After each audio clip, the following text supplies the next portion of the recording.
नमस्कार मित्रों, कथा निधि चैनल पर आपका बहुत बहुत स्वागत है।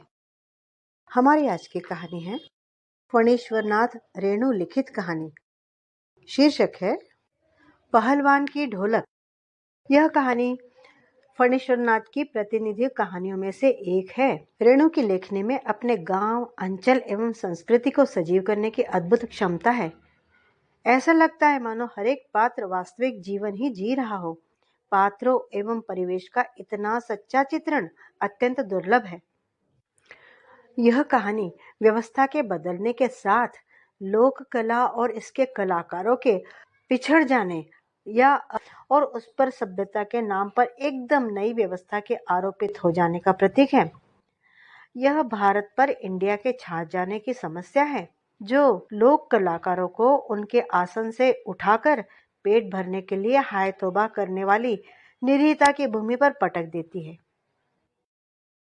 तो चलिए शुरू करते हैं कहानी। पहलवान की ढोलक। जाड़े का दिन, अमावस्या की रात, ठंडी और काली। मलेरिया और हैजे से पीड़ित गांव भयार्त शिशु की तरह थर थर कांप रहा था। पुरानी और उजड़ी बांस फूस की झोपड़ियों में अंधकार और सन्नाटे का सम्मिलित साम्राज्य।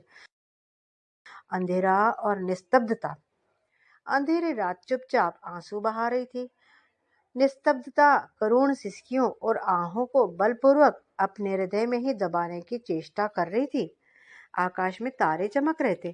पृथ्वी पर कहीं प्रकाश का नाम नहीं। आकाश से टूटकर यदि कोई भावुक तारा पृथ्वी पर जाना भी चाहता तो उसकी ज्योति और शक्ति रास्ते में ही शेष हो जाती थी। अन्य तारे उसकी भावुकता अथवा असफलता पर खिलखिलाकर हंस पड़ते होंगे। सियारों का क्रंदन और पेचक की डरावनी आवाज कभी कभी निस्तब्धता को अवश्य भंग कर देती थी। गांव की झोपड़ियों से कराहने और कह करने की आवाज हरे राम, हे भगवान की टेर अवश्य सुनाई पड़ती थी। बच्चे भी कभी कभी निर्बल कंठों से माँ माँ पुकार कर रो पड़ते थे। पर इसमें रात्रि की निस्तब्धता में विशेष बाधा नहीं पड़ती थी। कुत्तों में परिस्थिति को ताड़ने की एक विशेष बुद्धि होती है। वे दिन भर राख के घूरों पर गठरी की तरह सिकुड़कर मन मारकर पड़े रहते थे।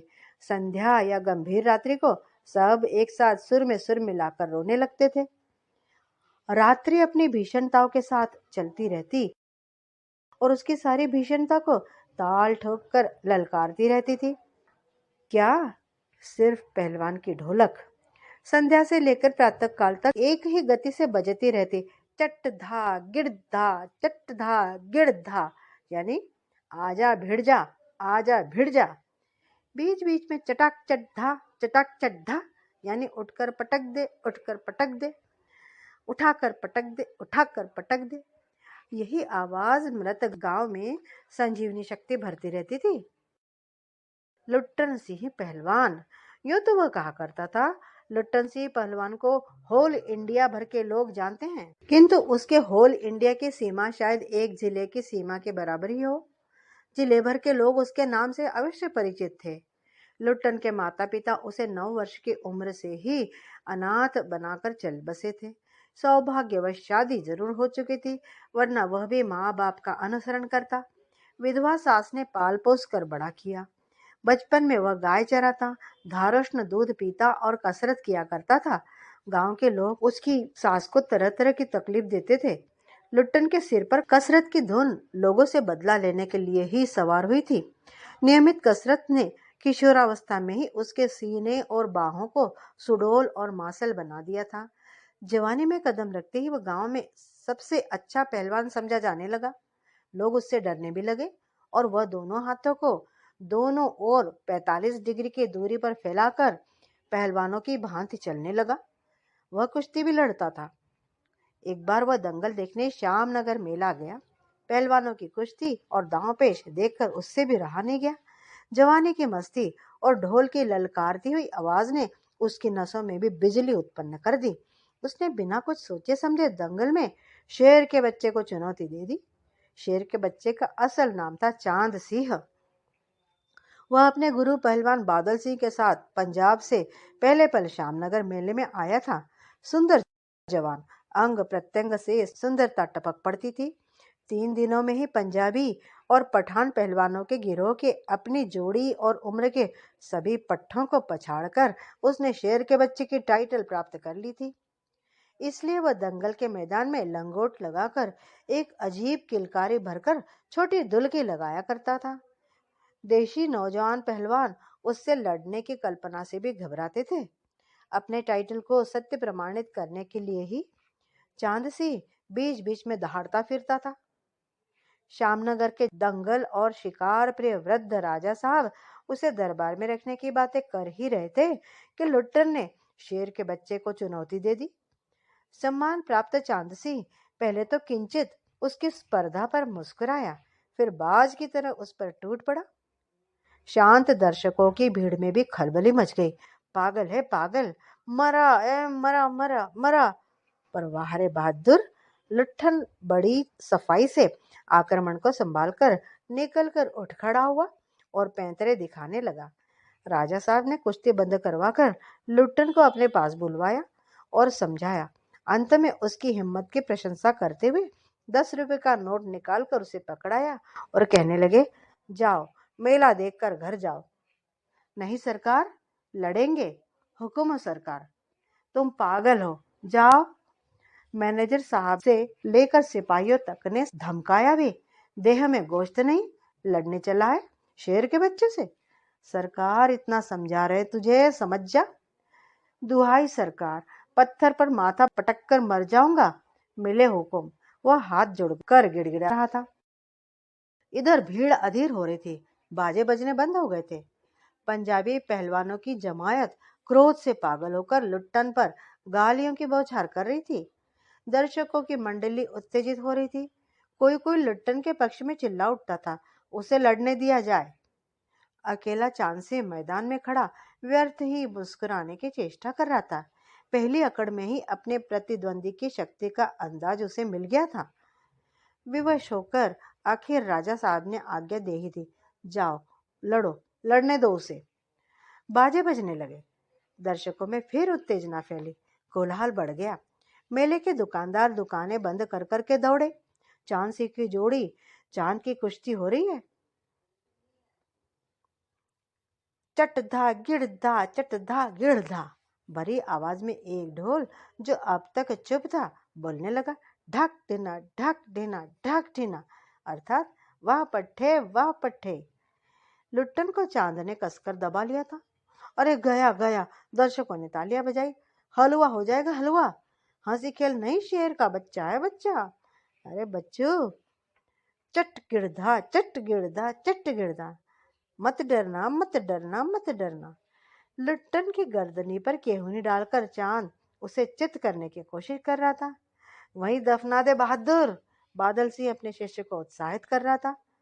लुट्टन की आंखें बाहर निकली जा रही थी, उसकी छाती फटने फटने को हो रही थी। राजमत बहुमत चांद के पक्ष में था। सभी चांद को शाबाशी दे रहे थे।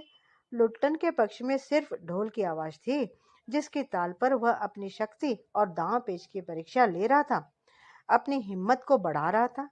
अचानक ढोल की एक पतली आवाज सुनाई पड़ी, धाक देना तिरकट देना, धाक देना तिरकट देना। लुट्टन को स्पष्ट सुनाई पड़ा, ढोल कह रहा था, दांव काटो बाहर हो जा, दांव काटो बराबर हो जा, बाहर हो जा। लोगों के आश्चर्य की सीमा नहीं रही। लुट्टन दांव काटकर बाहर निकला और तुरंत लपक कर उसने चांद की गर्दन पकड़ ली। वाह रे मिट्टी के शेर, अच्छा अच्छा, बाहर निकल आया। इसीलिए तो अब जनमत धीरे धीरे बदलने लगा। मोटी और भौंडी आवाज वाला ढोल बज उठा, चटाक चट धा चटाक चट धा, उठा पटक दे, उठा पटक दे। लुट्टन ने चालाकी से दांव और जोर लगाकर चांद को जमीन पर दे मारा। धिना धिना दिक धिना, अर्थात चित करो। लुट्टन ने अंतिम जोर लगाया। चांद सिंह चारों खाने चित्त हो रहा। धा गिड़ गिड़ धा धा गिड़ गिड़ गिड़ धा गिड़ गिड़, वाह बहादुर वाह बहादुर वाह बहादुर।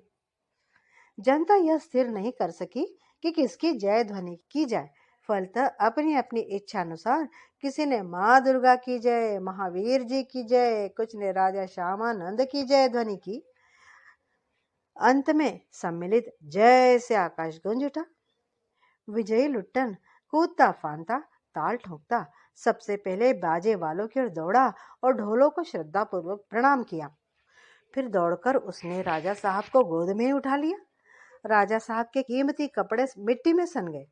मैनेजर साहब ने आपत्ति की, अरे रे, किंतु राजा साहब ने स्वयं ही उसे छाती से लगाकर गदगद होकर कहा, जीते रहो बहादुर, तुमने मिट्टी की लाज रख ली।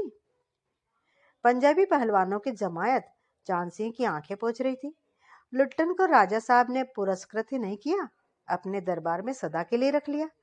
तब से लुट्टन राज पहलवान हो गया और राजा साहब उसे लुट्टन सिंह कहकर पुकारने लगे।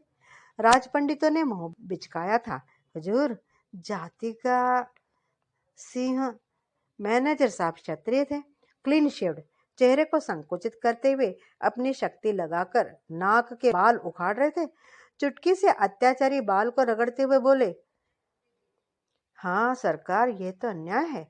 राजा साहब मुस्कुराए और सिर्फ इतना ही बोले, उसने क्षत्रिय का काम किया है। उसी दिन से लट्टन सिंह पहलवान की कीर्ति दूर दूर तक फैल गई। पौष्टिक भोजन और व्यायाम तथा राजा साहब की स्नेह दृष्टि ने उसकी प्रसिद्धि में चार चांद लगा दिए। कुछ वर्षों में उसने एक एक करके सभी नामी गिरामी पहलवानों को मिट्टी सुंघाकर आसमान दिखा दिया। काला खां के संबंध में ये बात मशहूर थी कि वह जो ही लंगोट लगाकर आली कहकर अपने प्रतिद्वंदी पर टूटता है, प्रतिद्वंदी पहलवान को लकवा मार जाता है। लुट्टन ने उसको भी पटक कर लोगों का वह भ्रम भी दूर कर दिया। उसके बाद से वह राज दरबार का दर्शनीय जीव ही रहा। चिड़िया खाने में, पिंजड़े में और जंजीरों को झकझोर कर बाघ दहाड़ता, हाँ हाँ, सुनने वाले कहते, राजा का बाघ बोला। ठाकुर बाड़े के सामने पहलवान गरजता, महावीर, लोग समझ लेते पहलवान बोला। मेलों में वह घुटने तक लंबा चोगा पहने, अस्त व्यस्त पगड़ी बांधकर मतवाले हाथी की तरह झूमता चलता। दुकानदारों को चुहल करने की सूझ थी। हलवाई अपनी दुकान पर बुलाता, पहलवान काका, आओ, ताजा रसगुल्ला बना है, जरा नाश्ता कर लो। पहलवान बच्चों की सी स्वाभाविक निर्मल हंसी हंसता, फिर कहता, अरे तनी मनी का है, ले आओ 1.5 सेर, और बैठ जाता। 2 सेर रसगुल्ला को उदरस्त करके मुंह में 8-10 पान की गिलौरियां ठूस, ठुड्डी को पान के रस से लाल करते हुए अपनी चाल से मेले में घूमता रहता।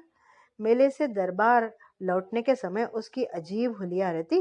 आंखों पर रंगीन अबरक का चश्मा, हाथ में खिलौने को नचाता और मुंह से पीतल की सीटी बजाता हंसता हुआ वह वापस आता। बल और शरीर की वृद्धि के साथ बुद्धि का परिणाम घटकर बच्चों की बुद्धि के बराबर ही रह गया था उसमें। दंगल में ढोल की आवाज सुनते ही वह अपने भारी भरकम शरीर का प्रदर्शन करना शुरू कर देता था। उसकी जोड़ी तो मिलती नहीं थी। यदि कोई उससे लड़ना भी चाहता तो राजा साहब लुट्टन को आज्ञा ही नहीं देते। इसलिए वह निराश होकर लंगोट लगाकर देह में मिट्टी मलकर और उछलकर अपने को सांड या भैंसा साबित करता रहता। बूढ़े राजा साहब उसे देख देख कर मुस्कुराते रहते। यूं ही 15 वर्ष बीत गए। पहलवान अजेय रहा। वह दंगल में अपने दोनों पुत्रों को लेकर उतरता था। पहलवान की सास पहले ही मर चुकी थी।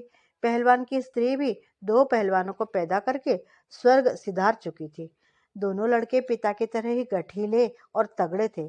दंगल में दोनों को देखकर लोगों के मुंह से अनायास ही निकल पड़ता था, वाह, बाप से भी बढ़कर निकलेंगे ये दोनों बेटे। दोनों ही लड़के राज दरबार के भावी पहलवान घोषित हो चुके थे, अतः दोनों का भरण पोषण दरबार से ही हो रहा था। प्रतिदिन प्रातःकाल स्वयं ढोलक बजा बजाकर लट्टन दोनों से कसरत करवाता। दोपहर में लेटे लेटे दोनों को सांसारिक ज्ञान की भी शिक्षा देता। समझे, ढोलक की आवाज पर पूरा ध्यान देना। हाँ, मेरा गुरु कोई पहलवान नहीं, यही ढोल है, समझे। ढोल की आवाज के प्रताप से ही मैं पहलवान हुआ हूँ। दंगल में उतरकर सबसे पहले ढोलों को प्रणाम करना, समझे। ऐसी ही बहुत सी बातें वह कहता रहता। फिर मालिक को कैसे खुश रखा जाता है, कब कैसा व्यवहार करना चाहिए आदि की शिक्षा भी वह बच्चों को नित्य दिया करता। किंतु उसकी शिक्षा दीक्षा सब किए कराए पर एक दिन पानी फिर गया। वृद्ध राजा स्वर्ग सिधार गए। नए राजकुमार ने विलायत से आते ही राज्य को अपने हाथ में ले लिया। राजा साहब के समय शिथिलता आ गई थी, राजकुमार के आते ही दूर हो गई।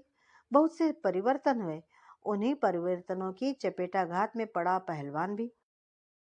दंगल का स्थान घोड़े की रेस ने ले लिया। पहलवान तथा दोनों भावी पहलवानों का दैनिक भोजन व्यय सुनते ही राजकुमार ने कहा, टेरिबल। नए मैनेजर साहब ने भी कहा, हॉरिबल। पहलवान को साफ जवाब मिल गया। राज दरबार में अब उसकी कोई आवश्यकता नहीं। उसको गिड़गिड़ाने तक का भी मौका नहीं दिया गया। उसी दिन वह ढोलक कंधे से लटकाकर अपने दोनों पुत्रों के साथ अपने गांव में लौट आया और वहीं रहने लगा। गांव के एक छोर पर गांव वालों ने उसके लिए एक झोपड़ी बांध दी।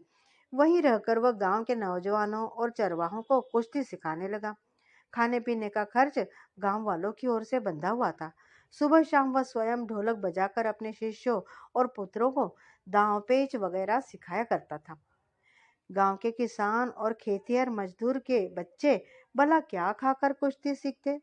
धीरे धीरे पहलवान का स्कूल खाली पड़ने लगा। अंत में अपने दोनों पुत्रों को ही वह ढोलक बजा बजा कर लड़ाता रहा, सिखाता रहा। दोनों लड़के दिन भर मजदूरी करके जो कुछ भी लाते उसी में उनकी गुजर होती रही। अकस्मात गांव पर वज्रपात हुआ। पहले अनावृष्टि, फिर अन्न की कमी, तब मलेरिया और हैजे ने मिलकर गांव को भूनना शुरू कर दिया। गांव प्रायः सूना हो चला था। घर के घर खाली पड़ गए थे। रोज 2-3 लाशें उठने लगी। लोगों में खलबली मची हुई थी। दिन में तो कलरव, हाहाकार तथा हृदय विदारक रुदन के बावजूद भी लोगों के चेहरे पर कुछ प्रभा दृष्टिगोचर होती थी। शायद सूर्य के प्रकाश में सूर्योदय होते ही लोग कांखते कूखते कराहते अपने अपने घरों से बाहर निकलकर अपने पड़ोसियों और आत्मियों को ढाढ़स भी देते थे। अरे क्या करेगी रोकर दुल्हन, जो गया सो तो गया, वो तुम्हारा नहीं था, अब जो है उसको तो देखो। भैया घर में मुर्दा रख के कब तक रहोगे? कफन कफन की क्या जरूरत है, दे आओ नदी में, इत्यादि इत्यादि। किंतु सूर्यास्त होते ही जब लोग अपनी अपनी झोपड़ियों में घुस जाते तो चूं भी नहीं करते। उनके बोलने की शक्ति भी जाती रहती थी।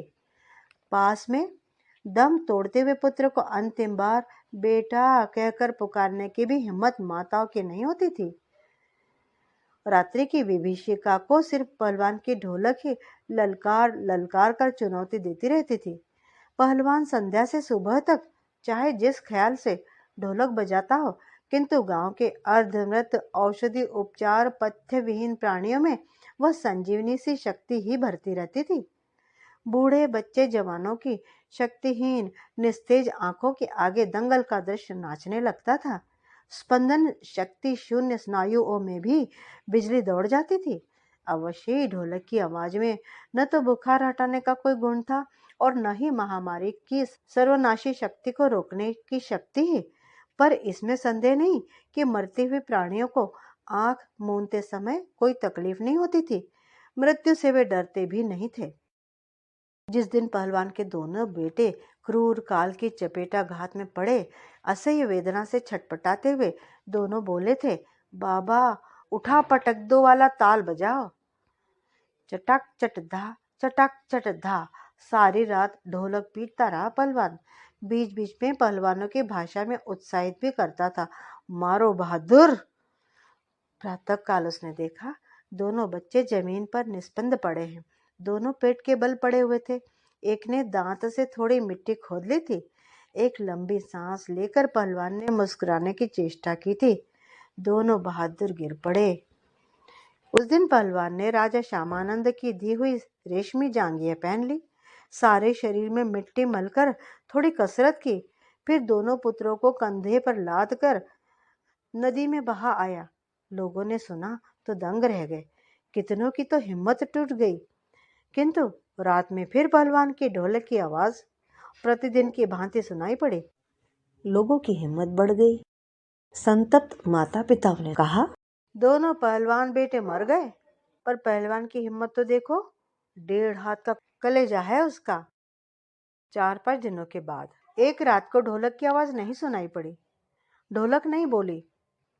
पहलवान के कुछ दिलेर किंतु रुग्ण शिष्यों ने प्रातःकाल जाकर देखा, पहलवान की लाश चित्त पड़ी है। आंसू पोंछते हुए उनमें से एक बोला, गुरुजी कहा करते थे कि जब मैं मर जाऊं तो चिता पर मुझे चित्त नहीं, पेट के बल सुलाना। मैं जिंदगी में कभी चित्त नहीं हुआ और चिता सुलगाते समय ढोलक बजा देना। इसके आगे वह शिष्य कुछ बोल न सका। तो मित्रों, अभी आप लोग सुन रहे थे फणीश्वर नाथ रेणु की लिखी हुई कहानी पहलवान की ढोलक। उम्मीद करती हूँ कि आपको कहानी अवश्य ही पसंद आई होगी।